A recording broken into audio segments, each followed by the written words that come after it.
Hello everyone, myself Arnab Maity.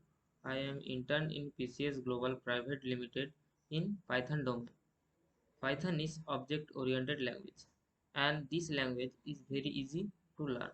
This internship was done by special trainer, and the trainer explained very well, so it helped us to understand.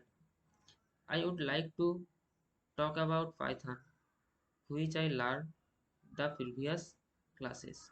Like in Python, we have different type of data. As usual, different type of languages like C, C++, Java. We have variable in Python like integer, float, infinities, etc. That are also comes numeric variable. The integer function convert specific value into an integer number, and the float is type in Python represent the floating point number. Float is used to represent real number and is written with a decimal point dividing the integer and fractional part.